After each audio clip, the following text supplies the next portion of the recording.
नमस्कार. आज आपण केमिस्ट्रीमधल्या अशा दोन गोष्टींबद्दल बोलणार आहोत ज्या खूप महत्त्वाच्या आहेत पण अनेकदा गोंधळात टाकतात. त्या म्हणजे कंडक्टिव्हिटी आणि मोलर कंडक्टिव्हिटी. चला तर मग बघूया नक्की काय फरक आहे यांच्यात.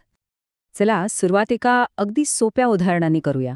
आपण नेहमीच ऐकतो की स्पोर्ट्स ड्रिंक्समध्ये इलेक्ट्रोलाइट्स असतात. पण याचा अर्थ काय होतो नक्की? काय करतात हे इलेक्ट्रोलाइट्स? या सगळ्या प्रश्नांची उत्तरं आपल्याला कंडक्टिव्हिटी या एका शब्दात मिळतात. चला तर मग सगळ्यात आधी भेटूया कंडक्टिव्हिटीला, म्हणजे कप्पाला. आता एकदम सोप्या भाषेत सांगायचं झालं तर कंडक्टिव्हिटी म्हणजे काय? तर एखाद्या द्रावणाच्या एका ठराविक निश्चित जागेतून वीज वाहून नेण्याची क्षमता. आणि हो, यातला निश्चित जागा हा जो शब्द आहे ना, तो खूप जास्त महत्वाचा आहे. एक कल्पना करूया. समजा आपल्यासमोर द्रावणाने भरलेला एक मोठा बीकर आहे. आता कप्पा मोजताना आपण त्या पूर्ण बीकरकडे बघत नाही. आपण अक्षरशः झूम इन करतो आणि त्या बीकरमधल्या फक्त एका छोट्याशा 1 सेंटीमीटरच्या क्यूबवर लक्ष देतो. कप्पा फक्त आणि फक्त त्या क्यूबमधून किती करंट जातोय हे मोजतो. बरं, मग हे मोजतात कसं? तर बघा, कंडक्टिव्हिटी ही रेझिस्टिव्हिटीचा म्हणजे रोधकतेच्या अगदी उलटी असते. म्हणजे काय? तर जेवढा अडथळा कमी तेवढी वीज जास्त वाहणार. सरळ हिशोब आहे. आणि हे सगळं कशावर अवलंबून आहे? तर ते आपल्या छोट्याशा क्यूबमध्ये किती आयन्स आहेत यावर. जितके जास्त आयन्स तितकी जास्त कंडक्टिव्हिटी. आता इथे खरी गंमत सुरू होते. एक छोटासा पेच आहे. विचार करा, जर आपण त्या द्रावणात अजून थोडं पाणी टाकलं, म्हणजे त्याला डायल्यूट केलं, तर काय होईल? काय वाटतं? पाणी टाकल्यावर आयन्सना फिरायला जास्त जागा मिळेल. मग कंडक्टिव्हिटीचं काय व्हायला पाहिजे? ती वाढेल की कमी होईल? आणि गंमत म्हणजे कंडक्टिव्हिटी कमी होते. हो, हे खरंय. द्रावण पातळ केल्यावर त्याची कंडक्टिव्हिटी म्हणजे कप्पा कमी होतो. पण असं का? याचं कारण अगदी सोपं आहे. आठवते आपला तो छोटा 1 सेंटीमीटरचा क्यूब? जेव्हा आपण पाणी टाकतो तेव्हा आयन्स पूर्ण द्रावणात पसरतात, एकमेकांपासून दूर जातात. त्यामुळे आपल्या त्या छोट्या क्यूबमध्ये येणाऱ्या आयन्सची संख्या कमी होते आणि आयन्स कमी झाले की कंडक्टिव्हिटी पण कमी होणारच. आहे की नाही सोपं? आता या डायल्यूशनच्या प्रॉब्लेममुळे होतं काय की वेगवेगळ्या द्रावणांची तुलना करणं अवघड होऊन बसतं. आणि बरोबर याच वेळी मदतीला येतो आपला दुसरा हिरो, मोलर कंडक्टिव्हिटी, म्हणजेच लॅम्बडा. तर मग ही मोलार कंडक्टिव्हिटी म्हणजे नेमकं काय?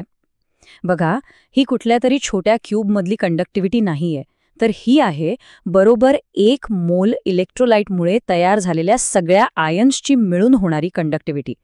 इथे फोकस जागेवर नाही तर पदार्थाचा प्रमाणावर आहे, म्हणजे 1 मोलवर. आता बघा गंमत. कप्पासाठी आपण काय केलं होतं? झूम इन, एका छोट्या क्यूबवर. आता लॅम्बडासाठी आपण बरोबर उलटं करणार आहोत. आपण झूम आउट करणार आहोत. आता आपलं लक्ष त्या संपूर्ण बीकरवर आहे, ज्यामध्ये बरोबर 1 मोल इलेक्ट्रोलाइट आहे. आपण त्या संपूर्ण 1 मोलने तयार केलेल्या एकूण कंडक्टिव्हिटीबद्दल बोलतोय. आणि इथे अजून एक ट्विस्ट आहे. जेव्हा आपण द्रावणात पाणी टाकतो तेव्हा मोलर कंडक्टिव्हिटी वाढते.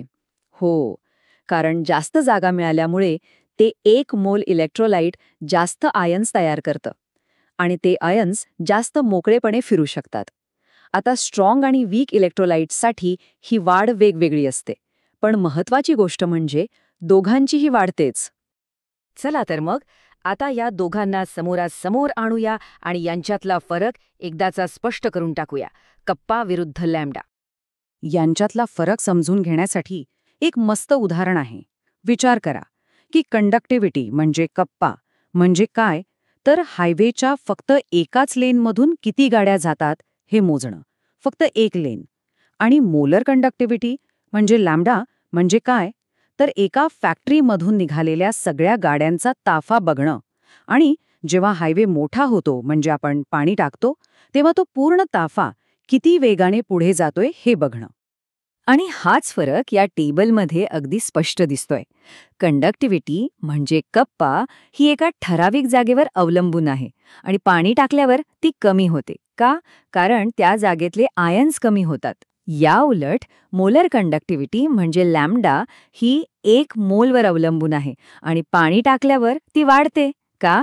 कारण त्या 1 मोलमधून एकूण जास्त आयन्स तयार होतात. एकदम क्लिअर? बरं, हे सगळं ठीक आहे. कप्पा, लॅम्डा, डायल्यूशन. पण या सगळ्याचा उपयोग काय? का महत्वाचं आहे हे सगळं?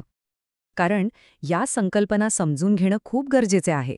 आपण जे पाणी पितो ते शुद्ध आहे की नाही हे तपासण्यापासून ते मोठ्या इंडस्ट्रीजमध्ये होणाऱ्या प्रक्रियांपर्यंत सगळीकडे कंडक्टिव्हिटी मोजली जाते.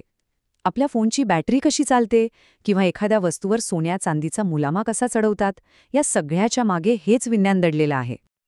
आणि जाता जाता एक प्रश्न. या सगळ्या तत्वांना नीट समजून घेऊन भविष्यात आपण आजच्यापेक्षाही जास्त चांगली, जास्त कार्यक्षम बॅटरी कशी बनवू शकतो? नक्की विचार करा यावर.